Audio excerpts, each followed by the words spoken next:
안녕하세요. 탐조해설가 집참새 김동현입니다. 제 채널을 방문해 주시고 영상을 시청해 주셔서 고맙습니다. 탐조라는 것에 대해서 좀 생소하실 텐데요. 저는 경희대 생물학과를 입학하면서 처음에 이제 새에 관심을 가지게 돼서 이제 야생 조류를 주제로 자연 해설을 하는 거를 탐조 해설이라고 하는데 그런 일을 하고 있고요.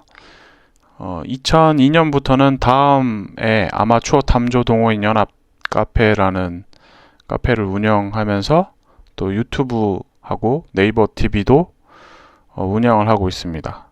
이 야생 조류에 관심을 가지다 보니까 그 야생 조류들이 번식할 때 그 농약 문제로 제초제 때문에 새끼들이 죽는다거나 어미가 죽는 그런 사고가 간혹 발생을 하는데요. 그래서 그런 문제에 관심을 가지다 보니까 GMO 유전자 조작 농산물을 우리나라가 많이 수입을 하잖아요. 그래서 그런 쪽에도 관심을 가지게 됐고요. 그리고 그 한국의 GMO 재앙을 보고 통곡하다라는 책을 집필하신 오로지 선생님을 알게 되면서 GMO 문제가 굉장히 심각하다는 것을 인식을 하게 됐습니다. 저는 직접 그 GMO에 살포하는 라운드업이라고 하는 제초제 성분을 검사하는 소변 검사를 직접 의뢰를 해서 제 몸에서도 검출이 되는 걸 보고 이게 너무 심각하고 또 제가 생물학과 출신이기 때문에 장차 우리나라에 이 문제가 굉장히 심각하게 대두될 거라고 생각을 해서 처음에 탐조로 시작한 채널이지만 GMO 문제도 영상을 함께 업로드를 하고 있습니다. 예. 그 운영을 하다 보니까 혹시 탐조에 관심이 있어서 오셨는데 뭐 GMO나 오로지 선생님이 이제 백신주의보라는 책도 집필을 하셨거든요. 그래서 그 책도 제가 보고 특강도 들으면서 이것도 굉장히 우리나라의 피해가 굉장히 크다는 거를 인식을 해서 그런 내용도 같이 올리고 있는데요. 이거를 불편해 하실 분들이 혹시 있을까 해가지고 브랜드 계정을 따로 만들었습니다. 그래서 만든 채널이 안티 GMO 채널하고 백신 자궁경부암 백신 전면 폐지 촉구 브랜드 계정을 따로 만들었습니다. 네, 제 유튜브 채널에 보시면 추천 채널로 떠 있으니까요. 관심 있으신 분들은 그쪽도 구독을 좀 해주시면 좋겠습니다. 저는 사실 이거가 어떤 뭐 오해를 하실까봐 말씀을 드리는데 이걸로 수익을 내려고 하는 생각은 없고요. 사실 아직까지는 뭐 별로 수익이 발생이 안 되고 있습니다. 처음에는 제가 이거를 광고를 뺐습니다. 일부러. 그래서 유튜브 뭐 구독자 1000명 넘으면은 이게 그 수익 채널로 바뀌고 나면 자동으로 광고가 붙는데 혹시 보시는 분들이 이거를 보시고 이거 돈 벌려고 뭐 가짜 뉴스 만드는 건가? 이런 생각, 내용이 너무 충격적이어서 믿고 싶지 않은 것들이 상당히 많거든요. 그래서 그런 오해를 받을까 해가지고 일부러 광고를 뺐는데 광고를 빼니까 어떤 문제가 생기냐 하면은 유튜브 같은 경우에는 영리를 목적으로 영상을 노출을 시키기 때문에 노출이 잘 안 되더라고요. 그래서 많은 분들한테 공유하기가 어려워지겠다는 생각이 들어서 지금은 다시 광고를 넣었고요.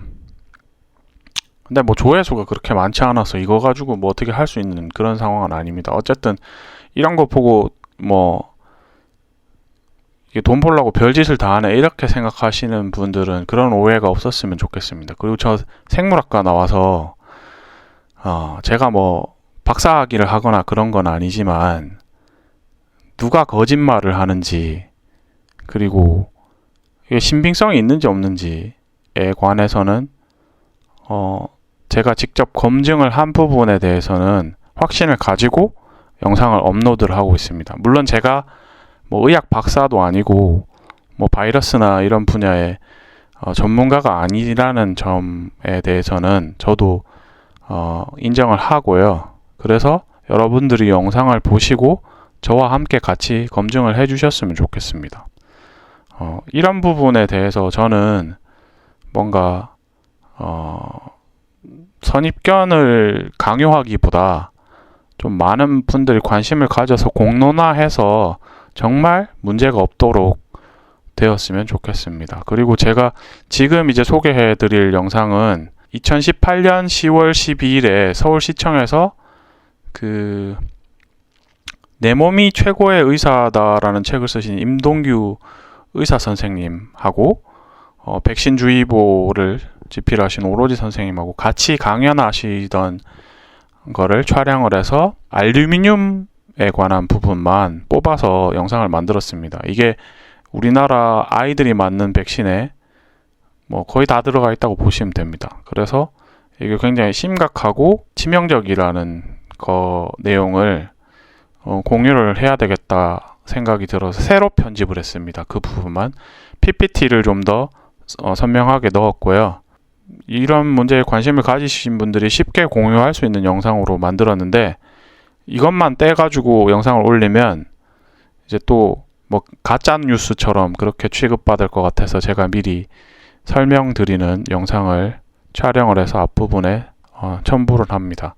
그리고 제가 지금 네이버 TV에도 같은 채널이 있는데, 네이버 TV는 사실은 이 구독자를 유치를 하는 게 굉장히 어렵습니다. 제가 뭐 이게 뭐 대단한 돈벌이가 돼서 유치를 하려는 건 아니고요.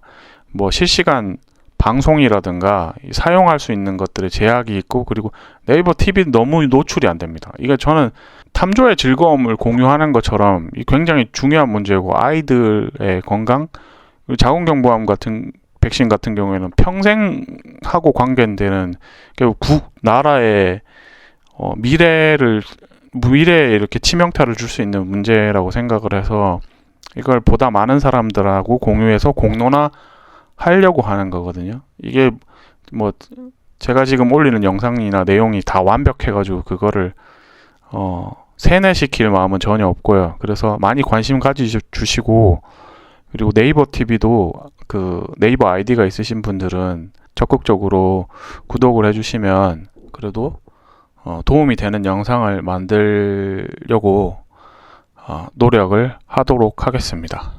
그리고 유튜브 채널도 브랜드 계정 안티 GMO 채널과 자궁경부암 백신 전면 폐지 촉구 채널 많이 구독해 주시고 좋아요 눌러 주시면 좋겠습니다.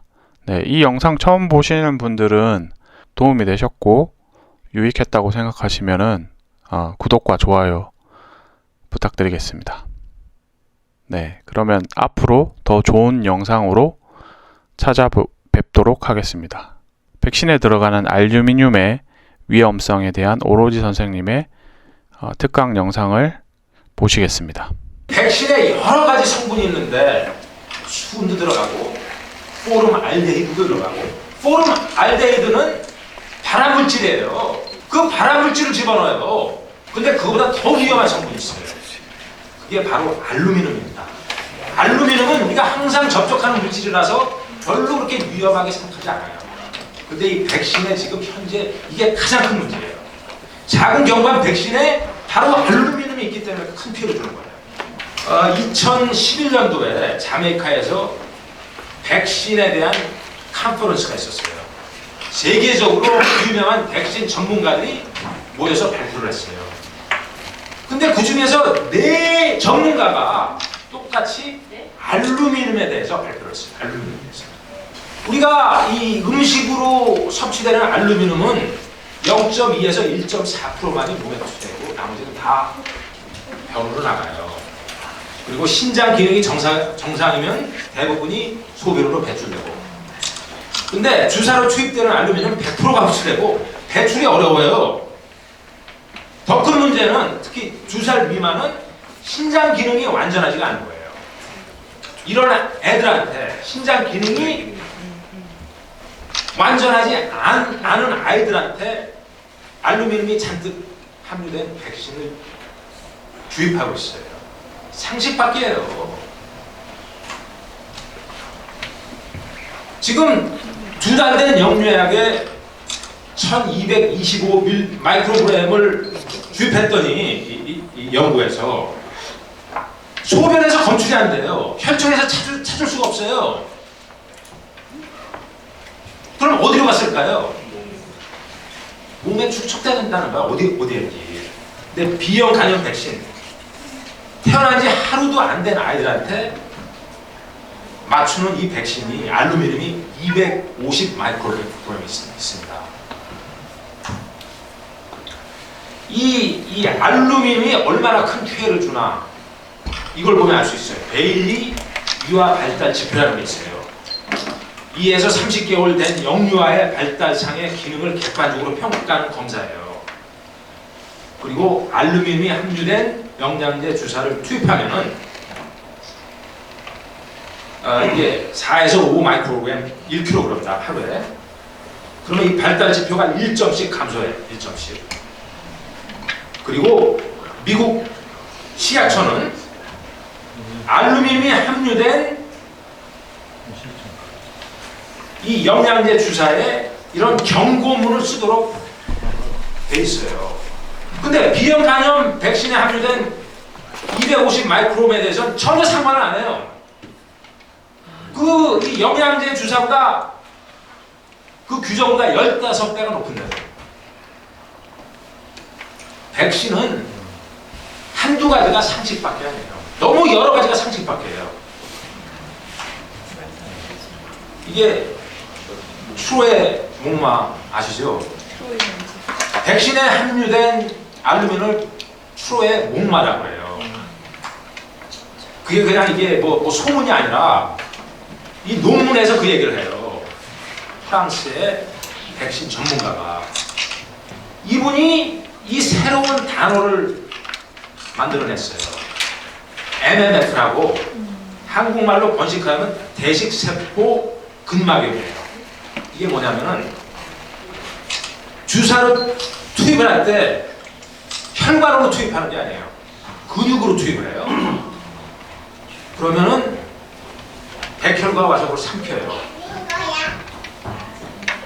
이 백혈구가 알루미늄을 삼켜갖고 몸을 돌아다니면서 특히 뇌에 들어가서 이게 알루미늄이 퍼져버려요.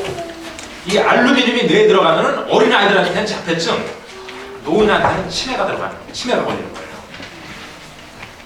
이게 한국의 18개월 된 아이들의 백신 스케줄에 어느 정도의 알루미늄이 함유된 거예요.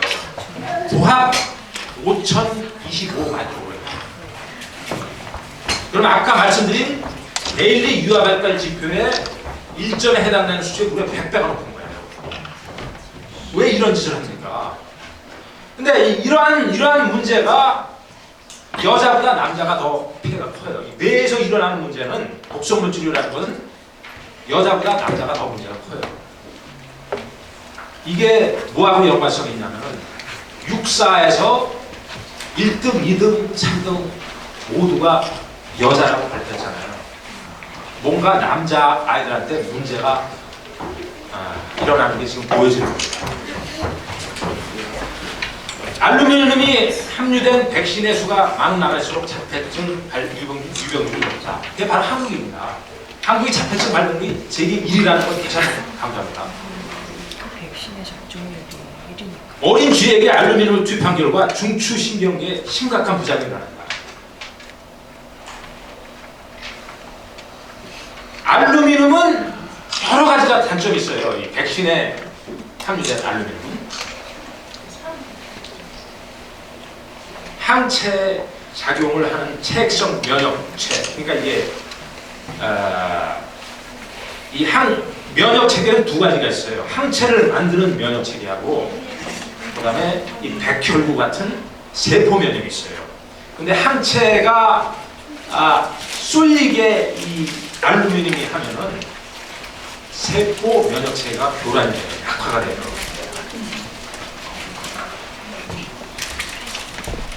그러면 대안이 있냐? 알루미늄이 저렇게 큰 문제를 일으키는데 알루미늄 말고 딴 물질이 있냐? 인산칼슘이라는 게 있어요. 이 인산칼슘은 우리 몸에 구성되는 요소와 같아갖고 이게 분해가 돼요. 몸에 들어오면 알루미늄 분해가 안 돼요. 그리고 면역 반응이 더 좋고 가격이 더 저렴하고. 이게 1970년부터 프랑스 과학자가 제시한 거예요. 그런데 1980년도에 프랑스에서 DPT 백신에 사용됐었는데 그 후에 알루미늄으로 완전히 대체시켜요. 이 인산칼슘을 사용하는 백신이 없어요. 왜 그럴까요? 더 좋은 물질이 있는데 왜 알루미늄을 사용을 고집할까요? 가격 왜 그럴까요? 가격 저렴해서. 여기 답변은 이분이 했습니다. 백신은 전 제약회사의 중추이다. 백신을 맞은 아이들은 평생 제약회사의 손님이 된다. 부작용이 일어나서 약을 처방한 그 약이 바로 제약회사가 가지고 있습니다. 꼭 먹고 알 먹죠. 이게 크리스토퍼 엑슬리라는 영국의 교수인데 이분은 아마 세계에서 가장 뛰어난 알루미늄 전문가예요. 이게 작년에 나온 논문인데 거의 치매 환자한테 알루미늄이 없다면 그건 치매 걸리지 않는다 이렇게 얘기해요. 치매가 지금 계속 쌓이고 있어요. 아니죠, 알루미늄이 어렸을 때부터. 한국이 치매 증가율이 세계 1위인 거 아세요?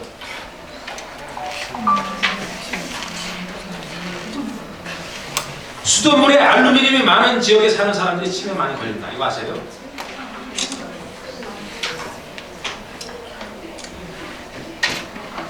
백신의 근본적인 문제. 백신의 근본적인 문제가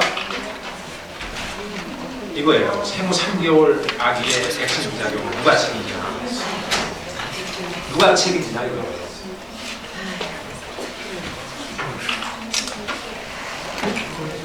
번개에 맞을 가능성은 이거 미국에서 미국 기상청에서 발표된 건데 평생 동안 80년 동안 13,500분의 1이에요. 13,500. 이거 기억하세요. 욕조에서 죽을 가능성이 10만 명당 33명이라고 일본에서 발표했어요.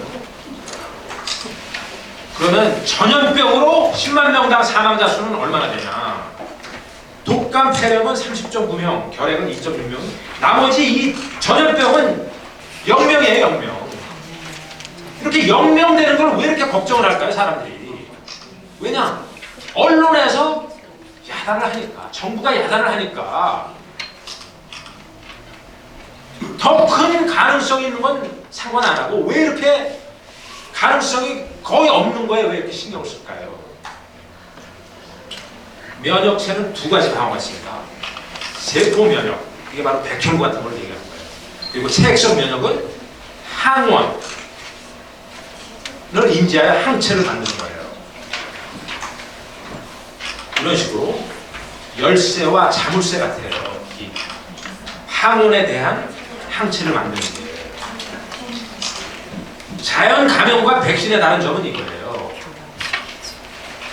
이 병균이 침투할 때 차례차례 들어와요. 차례차례. 호흡기의 내벽, 그러니까 허파, 장의 내벽 등으로 차례차례 들어와요. 그래서 병균에 대한 정보를 받고 신호를 보내서 기억력과 항체를 만들게 되는데 이러한 자연과는 달리 주사로 투입하는 백신은 그냥